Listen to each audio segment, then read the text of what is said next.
Hello guys, my name is Syed Mohammad Hassan and welcome back to another tutorial for creating top 10 download Android app.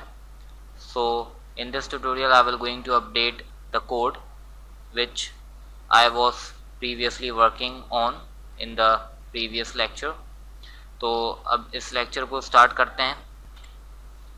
तो सबसे पहले जो last tutorial में मैंने इस code को यहाँ तक कंप्लीट कर लिया था डाउनलोड XML फाइल के मेथड को, और यहाँ पे आप देख रहे हैं कि अभी इसमें एरर आ रहा है क्योंकि यहाँ तो ये रिटर्न कर रहा है टेम्प बफर को, जो कि मैंने टेम्पोरेरी बफर बनाया था स्ट्रिंग को रिटर्न करने के लिए। लेकिन अगर एक्सेप्शन आ जाता है, कोई एरर आ जाता है डाउनलोडिंग में, तो ये क्या रिटर्न करेगा? तो बेसिकली इसको रिटर्न करना है फिर नल। ठीक है, नल का मतलब कुछ भी नहीं, तो यहाँ पे रिटर्न करेगा नल। ठीक है, तो बेसिकली जब ये अगर एरर आ जाता है और ये नल रिटर्न करता है, तो जैसे मैंने ऊपर कोड डिफाइन किया था, तो ये वाला कोड यहाँ पे आके एग्जीक्यूट होगा। ठीक है, ये वाले मेथड में ये देखेगा कि अगर नल है तो फिर क्या होगा, ये डिबग इन्फॉर्मेशन हमें शो कर देगा कि कोई एरर आ गया डाउनलोडिंग के अंदर, और उसके बाद फिर फाइल कंटेंट्स रिटर्न कर देगा। जो कि अब इसके बाद मुझे एक मेथड बनाना है जो कि इस मेथड के चलने के बाद, एग्जीक्यूट होने के बाद वो एग्जीक्यूट होगा। और वो क्या करेगा, वो मुझे जो फाइल कंटेंट जो रिटर्न हुआ है इसको डिस्प्ले करेगा एक लॉग इन्फॉर्मेशन में। यानी बेसिकली हमें एक ऐसा मेथड बनाना है जो कि इस मेथड के बाद एग्जीक्यूट हो। तो बेसिकली ओवरराइड मेथड में बनाऊंगा और ऑन पोस्ट एग्जीक्यूट मेथड बनाऊंगा। ठीक है, तो दोबारा से मैंने ऑल्टर की प्रेस की और इंसर्ट की प्रेस कर दी। तो यहाँ से मैं ओवरराइड मेथड को सेलेक्ट करूँगा। ठीक है, और उसके बाद यहाँ से मैं ऑन पोस्ट एग्जीक्यूट मेथड जो है वो सेलेक्ट करूँगा, ये वाला। ठीक है, ये async टास्क के ही अंदर है, जैसे कि आप देख सकते हैं इसी के मेथड्स हैं। तो यहाँ से मैं ऑन पोस्ट एग्जीक्यूट करूँगा, सेलेक्ट। मैंने इस पर इंटर किया और ये यहाँ पे ये सेलेक्ट हो गया। अब इसके बाद मुझे क्या करना है, यहाँ पे देखें ये एज एन पैरामीटर जो है स्ट्रिंग पास होगा। जब ये एग्जीक्यूट होगा तो ये स्ट्रिंग क्या होगी, यही वाला स्ट्रिंग होगी जिसके अंदर हमारा कंटेंट जो रिजल्ट जो है वो आएगा। तो मैं इसको यहाँ पे इसको मैं नाम दे देता हूँ रिजल्ट। ठीक है, ताकि एक मीनिंगफुल नेम हो, और यहाँ पे भी आके मैं इसको रिजल्ट कर देता हूँ। ठीक है, तो बेसिकली क्या होगा, जब यहाँ से ये पूरा मेथड एग्जीक्यूट हो जाएगा और हमारे पास अगर जो है एरर नहीं आएगा तो यहाँ से ये स्ट्रिंग रिटर्न होगी, और अगर एरर आएगा तो नल डाटा रिटर्न होगा। तो दोनों सूरतों में जो डाटा होगा वो किसके अंदर सेव होगा, फाइल कंटेंट्स के अंदर सेव होगा। और अगर जो है फाइल कंटेंट्स नल नहीं होगा तो ये जो है ये पार्ट एग्जीक्यूट नहीं होगा, ये डायरेक्ट रिटर्न कर देगा फाइल कंटेंट्स को। रिटर्न करने के बाद जो है यहाँ पे ये मेथड एग्जीक्यूट होगा। ठीक है, उसके बाद हम इसको डिबग इन्फॉर्मेशन में शो करेंगे लॉग डॉट टी, और यहाँ पे मैं इसको शो कर दूंगा एक इंफॉर्मेशन डिबगिंग के लिए कि एरर जो है वो क्या आया है हमारे पास, सॉरी स्ट्रिंग जो है वो क्या आई है हमारे पास। ठीक है, तो यहाँ पे मैं शो करूँगा कि the result of downloading data is, यानी जो रिजल्ट आया है डाउनलोडिंग डाटा का वो क्या आया है, डाउनलोड करने का वो रिजल्ट आया है। ठीक है, ये रिजल्ट के अंदर सेव होगा जो कि इसके अंदर पास होगा एज अ पैरामीटर। इसके बाद फिर यहाँ पे अभी यहीं तक रखते हैं। ठीक है, अब अगर मैं अभी इस एप्लीकेशन को चलाऊं तो देखते हैं कि हमारे पास क्या एरर आता है। ठीक है, तो मैं यहाँ पे आके इसको एग्जीक्यूट करता हूँ। ओके, अब यहाँ पे ये मैंने वर्चुअल डिवाइस जो है वो स्टार्ट कर दिया है जेनीमोशन पे। ठीक है, ये जैसे ही स्टार्ट हो जाता है तो उसमें मैं इस एप्लीकेशन को रन करता हूँ। ओके, अब ये स्टार्ट हो गया है। यहाँ से मैं आता हूँ और रन पे आके यहाँ पे रन ऐप पे क्लिक करता हूँ, और ये इसको मैंने चूज़ किया, ओके किया। ठीक है, अब एप्लीकेशन जो है वो एग्जीक्यूट होगी इसमें।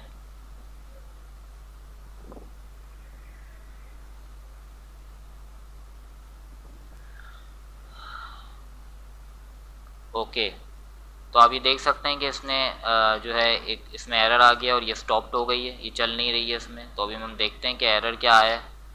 तो अगर मैं इसको यहाँ पे ड्रैग करूँ यहाँ से मैं प्रेजेंटेशन मोड अभी एग्जिट कर देता हूँ, ओके, ताकि चीज़ें जो हैं वो बेटर क्लियर हो जाएं। तो यहाँ पे ये देख सकते हैं एंड्रॉयड मॉनिटर है, इससे हम देखते हैं हमारी एप्लीकेशन में क्या एरर आया है। तो ये देख सकते हैं कि इसमें बहुत सारे एरर्स जो हैं वो शो हो रहे हैं, ठीक है। और जो अभी हमें पॉइंट करना है, जो मेन एरर है वो ये है यहाँ पे, ठीक है। इसको आपको समझना है। ये क्या बता रहा है कि जो एरर आया है ये सिक्योरिटी एक्सेप्शन की वजह से आया है, और यहाँ पे बता रहा है कि इसको परमिशन नहीं मिली है, परमिशन डिनाइड हो गई है। और किस चीज़ की परमिशन, क्या चीज़ मिसिंग है, इंटरनेट की परमिशन मिसिंग है। तो बेसिकली जो हम एंड्रॉयड एप्लीकेशन के अंदर जो भी हम काम कर रहे होते हैं उसके लिए हमें परमिशन लेनी पड़ती है, ठीक है, यूज़र से परमिशन लेनी पड़ती है। मिसाल के तौर पर मैंने यहाँ पे एक आपको एग्जांपल दिखाता हूँ कि जब हम कोई गूगल प्ले से कोई एप्लीकेशन जो है वो डाउनलोड करते हैं तो उसमें भी हम जो है परमिशंस को एक्सेप्ट करते हैं। बीइंग अ यूज़र हमें क्या करना पड़ता है, परमिशन को एक्सेप्ट करना पड़ता है। जैसे कि यहाँ पे आपके सामने ये एक व्हाट्सएप मैसेंजर का मैंने एग्जांपल दी हुई है। तो इससे क्या होता है, इससे यूज़र जो है वो मुख्तलिफ़ चीज़ों को एक्सेप्ट करता है। जैसे कि देखें इसमें इसको किस चीज़ को एक्सेस करना है, व्हाट्सएप को, in app purchases, devices and app history, identity और वगैरह वगैरह, एसएमएस, फ़ोन। तो यूज़र को यहाँ पे एक्सेप्ट करना पड़ेगा, तभी ये सारी परमिशन जो हैं वो एप्लीकेशन में वैलिड होगी, वरना फिर एप्लीकेशन काम नहीं करेगी। तो इसी तरीके से यहाँ पे चूँकि हमारी एप्लीकेशन को इंटरनेट की ज़रूरत है डाउनलोड करने के लिए डाटा को, तो हमें यहाँ पे इसको परमिशन देनी पड़ेगी, सही है। बीइंग अ डेवलपर हमें इसको डिफ़ाइन करनी पड़ेगी परमिशन, और उसके बाद फिर जो है हमारी एप्लीकेशन जो है वो एग्जीक्यूट होगी। तो अब इसको डिफ़ाइन यहाँ पे करते हैं, ठीक है। यहाँ से मैं इसको दोबारा से जाता हूँ प्रेजेंटेशन मोड में, ताकि चीज़ें जो हैं वो बेटर नज़र आएँ। और अब जो है जहाँ पे ये कैच कर रहा था एक्सेप्शन, इसी के बाद मैं एक और एक्सेप्शन यहाँ पे डिफ़ाइन करूँगा। मैंने यहाँ लिखा कैच, और ये होगा सिक्योरिटी एक्सेप्शन, और दोबारा से मैंने इसके लिए एक वेरिएबल डिफ़ाइन कर दिया ई। ये सिर्फ एक वेरिएबल होता है जो कि इस एक्सेप्शन के लिए हम डिफ़ाइन करते हैं, इसकी वैल्यू को एक्सेस करने के लिए। तो ये मैं कोई भी नाम इसको दे सकता हूँ, तो यहाँ पे फ़िलहाल मैंने ई दे रहा हूँ, ठीक है। उसके बाद दोबारा मैं यहाँ पे एक डिबग इंफॉर्मेशन शो करूँगा। इसको मैं दोबारा से टैग जो है, क्योंकि डाउनलोड डाटा से रिलेटेड है डिबग इंफॉर्मेशन, तो सबको आप देख रहे हैं कि मैं सेम टैगिंग कर रहा हूँ। इसकी भी मैंने सेम की हुई है, इसकी भी सेम की हुई है, और ऊपर भी मैंने सेम की हुई है, ठीक है। इससे अभी आपको पता चलेगा कि इससे क्या हेल्प हमें मिलती है, ठीक है, ये डिबगिंग की इंफॉर्मेशन से। तो यहाँ पे मैं इसको डिफ़ाइन करूँगा कि security exception needs permission. Security exception जो है उसको परमिशन चाहिए थी, ठीक है। और इसके बाद फिर मैं बताऊंगा कि परमिशन उसको किसकी मिली है। तो ई के अंदर होगी, मैसेज जो है वो एक्सेप्शन का, सिक्योरिटी एक्सेप्शन का जो है वो ई के अंदर स्टोर होगा। तो ई को एक्सेस करते हुए मैंने यहाँ से गेट मैसेज का फंक्शन जो है वो कॉल करवा दिया, ठीक है। तो बस यहाँ पे हम ये करेंगे। तो अब जब सिक्योरिटी एक्सेप्शन का कोई एरर आएगा तो यहाँ पे ये हमारे सामने जो है ये इंफॉर्मेशन हमें मिलेगी, जिससे हम पहचान सकेंगे कि हमारा जो एप्लीकेशन है उसमें क्या मसला है, ठीक है। तो अब हम एक और चीज़ करते हैं, इसके अंदर एक और चीज़ हमें डिफ़ाइन करनी होगी, और वो ये कि इसको हमें प्रॉपर जो है सिक्योरिटी परमिशन देनी पड़ेगी, ठीक है। तो उसके लिए मैं यहाँ पे आता हूँ व्यू पे, और टूल्स विंडो पे आता हूँ, और प्रोजेक्ट पे आता हूँ, ठीक है। ऐप को मैं खोलता हूँ, यहाँ पे आप देख रहे हैं एक फ़ोल्डर है मैनिफेस्ट, ठीक है। इसको हम खोलेंगे, और अभी इसकी डिटेल में मैं नहीं जाऊँगा, सिर्फ मैं आपको इसमें एक्सप्लेन करूँगा कि हमें इसको परमिशन डिफ़ाइन करनी है इंटरनेट एक्सेस करने के लिए, तो वो हम किस तरीके से करेंगे। तो यहाँ पे आप देख सकते हैं कि ये ओपन हो गई है Android manifest dot XML file, ठीक है। ये एक XML फाइल है। तो इसमें नीचे आके यहाँ पे मैं डिफ़ाइन कर दूँगा इसको यूजेस परमिशन, और फिर एंड्रॉयड नेम, ठीक है। मैंने सिर्फ इंटर प्रेस किया, और यहाँ पे जो है अभी एंड्रॉयड नेम मुझसे पूछ रहा है, ठीक है। तो यहाँ पे मैं इसको एंड्रॉयड नेम दूंगा। मुझे जो एंड्रॉयड नेम देना है वो इंटरनेट के लिए देना है। तो अभी देख रहे हैं कि इसने यहाँ पे सेलेक्ट कर लिया, बस अब यहाँ पे इसको इंटर कर दें, ठीक है। तो ये परमिशन जो है यहाँ से इसको ग्रांट हो जाएगी, ठीक है। अब मैं जाता हूँ दोबारा से मेन एक्टिविटी फाइल में जावा की, और यहाँ पे जाने के बाद अब मुझे क्या करना है, एक मुझे XML व्यूअर बनाना है जिसमें मैं XML फाइल को व्यू करवा सकूँ। बेसिकली टेक्स्ट व्यू मुझे बनाना है जिसके अंदर जो XML फाइल जो डाउनलोड हो रही है उसको मैं व्यू करवा सकूँ। तो उसके लिए मैं क्या करता हूँ, यहाँ पे आता हूँ रेजोल्यूशन पे, लेआउट पे, और कंटेंट उसको मेन पे आ जाता हूँ। तो यहाँ पे आप देख सकते हैं कि ये जो आईडी है, मैं इसी आईडी को इसी टेक्स्ट व्यू को अपडेट करवाऊंगा। तो यहाँ पे मैंने इसको आईडी दे दी है XML टेक्स्ट व्यू। तो आप कोई डिफरेंट आईडी भी दे सकते हैं। मैंने इसको इसलिए दी आईडी XML टेक्स्ट व्यू कि इसके अंदर जो है XML फाइल जो डाउनलोड होगी उसको मैं अभी व्यू करवाऊंगा। तो अभी फ़िलहाल मैं उसको फॉर्मेट नहीं करूँगा, अभी इस ट्यूटोरियल में सिर्फ खाली मैं उसको डायरेक्टली व्यू करवा दूंगा। ओके, तो अब जो है मैंने इसको यहाँ पे आके इसको आईडी डिफाइन की, और ये पहले से मौजूद होती है ये आईडी हेलो वर्ल्ड की। तो उसको मैंने दोबारा से नहीं ड्रैग एंड ड्रॉप किया, ये उसी आईडी को मैंने बस खाली जो है उसी टेक्स्ट व्यू को मैंने आईडी चेंज कर दी है। ठीक है, अच्छा अब मैं आ जाता हूँ दोबारा मेन एक्टिविटी फाइल में जावा की, और यहाँ पे आने के बाद अब मैं क्या करूँगा कि मुझे जो है इसका एक ऑब्जेक्ट बनाना पड़ेगा। ठीक है, तो मैं ऊपर आ जाता हूँ। ठीक है, इसका एक ऑब्जेक्ट बनाने के लिए, और यहाँ पे आप देख सकते हैं कि मैंने ऑलरेडी ऑब्जेक्ट बनाया हुआ है प्राइवेट टेक्स्ट व्यू और XML टेक्स्ट व्यू। तो इसका मैंने एक बेसिकली वेरिएबल बना लिया जिसको मैंने नाम रखा है XML टेक्स्ट व्यू। किसका वेरिएबल बनाया मैंने? टेक्स्ट व्यू का बनाया। ठीक है, उसके बाद यहाँ पे मैंने ये काम भी पहले से कर लिया है कि मैंने यहाँ पे इसको एसोसिएट करवा दिया है लेआउट के साथ, जैसे कि हम प्रीवियस ट्यूटोरियल्स में करते हुए आए हैं एप्लीकेशंस बनाने में। तो इसको भी मैंने जो है यहाँ पे फाइंड व्यू बाय आईडी करके यहाँ पे मैंने इसको एसोसिएट करवा लिया है। ठीक है, तो अब जो है इसको मुझे शो करवाना है इसके कंटेंट को और अपडेट करवाना है। तो बेसिकली इसका जो कंटेंट मैं शो कराऊंगा वो मैं करवाऊंगा ऑन पोस्ट एग्जीक्यूट मेथड में। ठीक है, मैं कहाँ करवाऊंगा? ऑन पोस्ट एग्जीक्यूट मेथड में। क्यों? क्योंकि ऑन पोस्ट एग्जीक्यूट मेथड जो मैंने अभी यहाँ पे डिफाइन किया है, ये जो है जब यहाँ पे रिज़ल्ट रिटर्न हो जाएगा तो फिर ये मेथड एग्जीक्यूट होना है। तो इसीलिए ये मैं इस मेथड के अंदर डिफ़ाइन करूँगा, और इस मेथड के अंदर मैं इस टेक्स्ट व्यू की वैल्यू को जो है अपडेट करूँगा। तो मैं यहाँ पे आता हूँ और यहाँ पे मैं डिफ़ाइन करता हूँ XML टेक्स्ट व्यू, जो कि मैंने वेरिएबल बनाया है टेक्स्ट व्यू के लिए, डॉट सेट टेक्स्ट, यानी इसका टेक्स्ट जो है वो चेंज करो, और यहाँ पे रिज़ल्ट के अंदर जो है वो टेक्स्ट रिज़ल्ट जो है ये वेरिएबल, इसके अंदर XML फाइल का डाटा मौजूद होगा जो कि रिटर्न होगा जब ये मेथड जो है यहाँ पे ये एग्जीक्यूट होगा। ठीक है, तो अब जो है हमारा एप्लीकेशन जो है दोबारा से हम एग्जीक्यूट करते हैं और देखते हैं कि अब क्या काम कर रही है एप्लीकेशन। यहाँ पे आता हूँ रन ऐप पे, और इसको मैं क्लिक करता हूँ। ठीक है,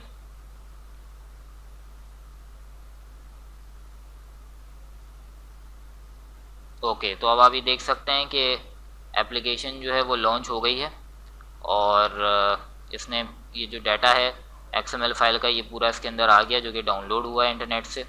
और अभी चूँकि ये डाटा पूरा मौजूद है इसके अंदर, मैंने स्क्रॉल जो बार है वो नहीं लगाया, तो मैं इसके नीचे का डाटा नहीं देख सकता। तो फिलहाल अभी इस ट्यूटोरियल में मैंने इसको फॉर्मेटिंग नहीं की है, मैंने बस आपको ये सिखाया कि किस तरीके से हम प्रॉपर जो है इसको जो है व्यू कर सकते हैं इस डाटा को डाउनलोड करके अपनी एप्लीकेशन में। तो इसकी फॉर्मेटिंग जो है वो हम नेक्स्ट ट्यूटोरियल में मैं आप लोगों को सिखाऊंगा। तो अभी इस एंड्रॉयड मॉनिटर में मैं अब आता हूँ, और अब आप लोगों को इसको ज़रा मैं समझाता हूँ कि हमने जो डिबगिंग इन्फॉर्मेशन दी है उससे हमें क्या फ़ायदा होता है। तो बेसिकली आप ये देख सकते हैं कि ये जो है यहाँ पे अभी मेरी पूरी एप्लीकेशन की लॉगिंग इन्फॉर्मेशन शो कर रहा है एंड्रॉयड मॉनिटर। ठीक है, यहाँ से मैंने इसको किया हुआ है शो ओनली सेलेक्टेड एप्लीकेशन। ठीक है, इसीलिए ये मेरी जो लॉगिंग इन्फॉर्मेशन है खाली ये जो यहाँ पे सेलेक्ट हुई हुई है मेरी एप्लीकेशन उसकी लॉगिंग इन्फॉर्मेशन शो कर रहा है। अगर मैं इसको नो फिल्टर्स कर दूंगा तो आप ये देख सकते हैं कि इसने इतनी सारी लॉगिंग इन्फॉर्मेशन दे दी है। पूरे एंड्रॉयड कोड की लॉगिंग इन्फॉर्मेशन आ रही है जो कि पूरा एंड्रॉयड डिवाइस जो है वो एमुलेट हो रहा है, उसके सारी एप्लीकेशंस की और सारे प्रोसीजर्स की लॉगिंग इन्फॉर्मेशन आ रही है।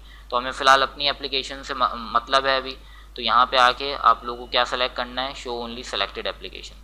तो आप ये देख सकते हैं कि मेरी एप्लीकेशन जो अभी ये एग्जीक्यूट हुई हुई है इसमें इससे रिलेटेड जो है लॉगिंग इन्फॉर्मेशन ये शो कर रहा है। अब हमने जो टैग दिया था यहाँ पे आके हम क्या करेंगे? उस टैग से सर्च करेंगे डाउनलोड डाटा। तो आप ये देख सकते हैं कि ये मुझे इन्फॉर्मेशन दे रहा है जो कि अभी इसने लॉग किया है। एक तो ये मुझे बता रहा है कि रिस्पॉन्स कोड जो कि मैंने यहाँ पे डिफ़ाइन किया था अगर आप लोग को याद हो प्रीवियस ट्यूटोरियल में जब मैंने ये फंक्शन जो डिफ़ाइन कर रहा था, तो मैंने यहाँ पे इसको डिफ़ाइन किया था कि रिस्पॉन्स कोड यहाँ पे हमें शो करेगा। तो अभी रिस्पॉन्स कोड क्या शो कर रहा है, 200 शो कर रहा है, जिसका मतलब बिल्कुल ठीक है। 200 का मतलब क्या, जो डाटा है वो बिल्कुल ठीक तरीके से डाउनलोड हुआ है। तो अभी फ़िलहाल आप लोग को रिस्पॉन्स कोड के बारे में ज़्यादा मज़ीद जो है वो नॉलेज अगर लेनी है तो आप गूगल में भी सर्च कर सकते हैं और उसके बारे में पढ़ सकते हैं, लेकिन अभी फ़िलहाल आप ये समझ लें कि 200 का मतलब ये है कि जो डाटा है वो बिल्कुल ठीक से डाउनलोड हो गया है इंटरनेट से, जो कि हमारी XML फाइल है। ठीक है, तो रिस्पॉन्स कोड इज़ ओके। इसके बाद फिर यहाँ पे एक और लॉगिंग इन्फॉर्मेशन शो कर रहा है, the result of downloading data is, और फिर यहाँ पे मुझे यहाँ रिजल्ट शो कर रहा है। ठीक है, ये रिजल्ट क्या है, ये रिजल्ट वही है जो कि मैंने यहाँ पे ऑन पोस्ट एग्जीक्यूट मेथड पे भी मैंने यहाँ पे डिफाइन किया था। देखें तो यहाँ पे मुझे इस रिज़ल्ट को यहाँ पे शो कर रहा है। ठीक है, तो इस तरीके से हमें क्या होता है, हमें प्रॉपर इंफॉर्मेशन मिल रही होती है अपनी एप्लीकेशन से मुताल्लिक। तो ये लॉगिंग इन्फॉर्मेशन जो है ये बहुत ही ज़्यादा यूज़फुल होती है एप्लीकेशन को डिबग करने के लिए। ठीक है, so that's about it guys for this tutorial. I hope you like this tutorial. If you have any query related to this tutorial, then please comment on the video comment section and share this channel with everyone you know, whoever is interested in learning mobile application development by using Android. So please इस tutorials को और इस course को share करें उन लोगों के साथ और सब्सक्राइब करें मेरे चैनल पे, और thank you very much for watching.